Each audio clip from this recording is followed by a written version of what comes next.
Olá, amigos. Boa noite, boa tarde, bom dia a todos vocês que nos assistem, você minha amiga, você meu amigo. Voltamos a falar de coisas de Deus, de Jesus, de Paulo, de Emmanuel, de Chico, né? Essas grandes figuras, grandes luzes no nosso caminho, no nosso aprendizado espiritual. E o momento de hoje é um momento muito oportuno. O mundo atravessa aí algumas cenas bastante complexas e essa lição nos faz refletir sobre o momento atual do mundo. A lição é 49, a lição 49 do livro Pão Nosso, chamado Velho Argumento. O que diz essa lição, né? O que diz essa lição? Na verdade, ela vai retratar um ambiente muito estranho na vida de Paulo, mas ele já sabia o que ia ocorrer. Paulo estava num julgamento na cidade de Cesareia e está lá o grande rei Herodes Agripa e o amigo Pórcio Festo, que é o chefe do cerimonial, aquele que estava responsável por Paulo, assistindo a toda aquela argumentação de Paulo.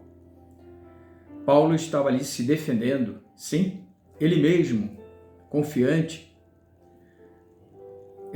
impondo e colocando as suas ideias sobre o cristianismo, e ele, o convertido de Damasco, não poderia ser outra pessoa a narrar o sentimento que ele estava passando de se tornar um cristão, ele um fariseu, judeu de sangue romano, mas ao mesmo tempo consciente das verdades que Jesus tinha colocado à sua disposição.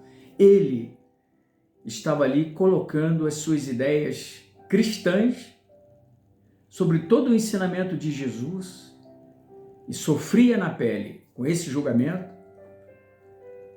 pelos seus pares, os judeus, e ao mesmo tempo os cristãos, porque os judeus conheciam muito bem o Paulo, que foi aquele que mandou matar Estevão, todos conhecem a história de Paulo, e os cristãos desconfiavam dele porque, como uma pessoa de tamanha sabedoria, era um doutor da lei, cumpria rigorosamente os preceitos da religião judia, né, dos judeus da época, era um fariseu e estava ali se defendendo as ideias de vida, da verdade de Jesus.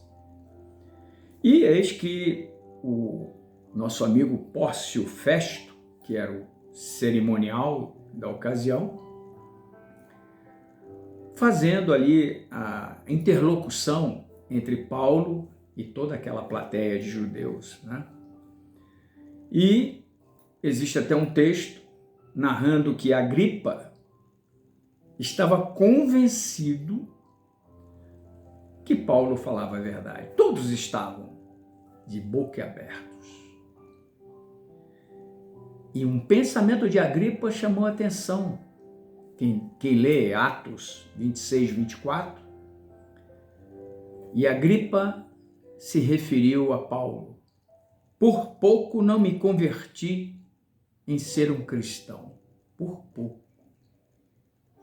Mas o grande segredo eu vou fazer uma leitura da lição 49, e logo a seguir eu faço as considerações finais.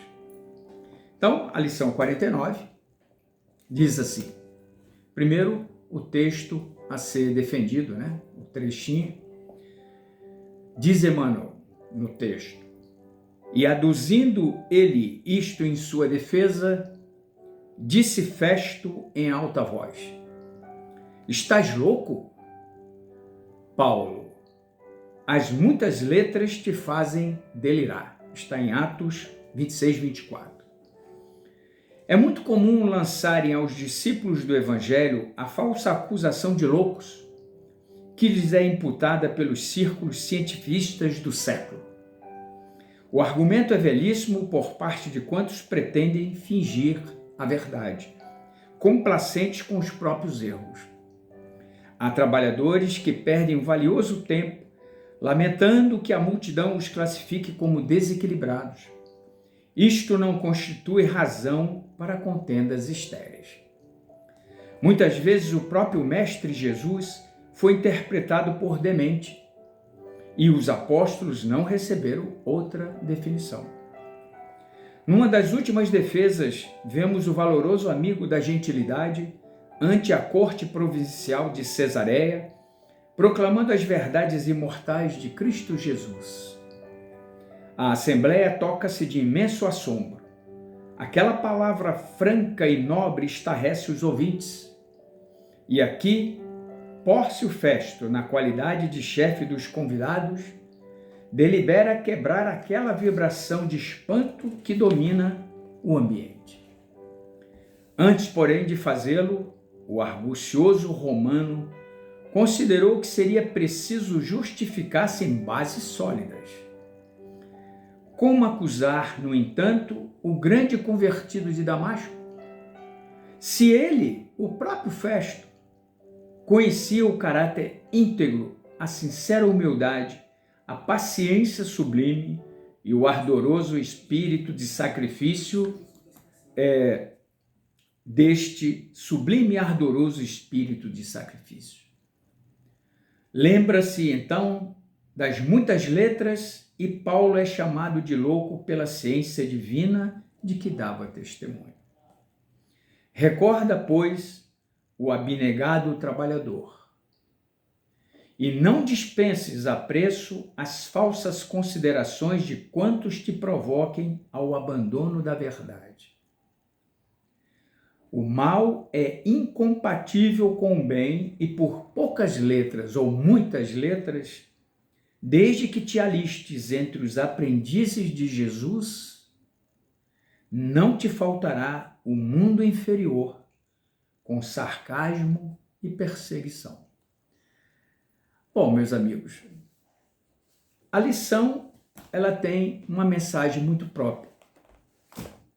Porque normalmente quando falamos em Jesus ou na nossa condição de cristão, em qualquer situação, sempre vai haver alguém que vai nos criticar. Sempre. Óbvio que a crítica ela não vai ser velada, ela vai ser silenciosa. Aquele cara ali está, né? Porque, segundo a lição e segundo Emmanuel, a gente tem entendimento disso, uma loucura é coisa de Deus. Que lógico, quem que perdoa o assassino do seu ente mais querido? Isso é loucura. Como eu posso carregar alguém que está caído no chão, deliberadamente, tremendo, ou nas vésperas de ter um mal fatal? Isso é loucura. Ninguém se preocupa com isso. Vejo as grandes avenidas do país, as pessoas caminhando retas, sem olhar para o lado. O céu não existe. Então essas coisas de Deus fazem pensar loucuras. E aí Emmanuel, numa grande mensagem, nos diz: nós temos que ter tolerância ao próximo. Porque em não ter tolerância significa que nós estaremos julgando o próximo. E quem somos nós para julgar o próximo? Aquela plateia estava julgando Paulo. O próprio Festo, que conhecia Paulo muito bem, pois era judeu, era um fariseu, não podia imaginar Paulo agora defendendo o espírito cristão. Então, além da tolerância, nós temos que ter prudência. É outra palavra importante nessa lição. A prudência nos chama a refletir sobre o pensamento do nosso próximo. Pode ser ele judeu, evangélico, umbandista, católico. Nós temos que ter prudência sobre aquela pessoa. Por que essa pessoa tão querida tem esse tipo de pensamento? Então, Emmanuel está nos chamando a atenção nesta lição para os nossos velhos argumentos. Escutemos, façamos um silêncio interior para que a gente possa enxergar o outro como nosso próximo, acolher com a simplicidade que Jesus sempre fez por nós, sempre. Jesus nunca se omitiu, nunca. Ele sempre teve a sua opinião, como os casos clássicos de chegar para ele e apresentar uma moeda. Mestre, devo pagar ou não esse imposto? E ele tranquilamente olha e diz, dai a César o que é de César, dai a Deus o que é de Deus. Nós não podemos nos omitir, mas às vezes o silêncio, entendendo o próximo, como aquele que está em aprendizado assim como nós. Nós somos hoje o espelho, somos a vitrine. Então, tudo aquilo que falamos deve representar aquilo que fazemos. Natural. Ok? Muito obrigado. Que Deus nos proteja, nos dê luz. A vocês também, a família. Que Deus nos abençoe e a doutrina espírita seja o nosso leme. Que assim seja. Muito obrigado.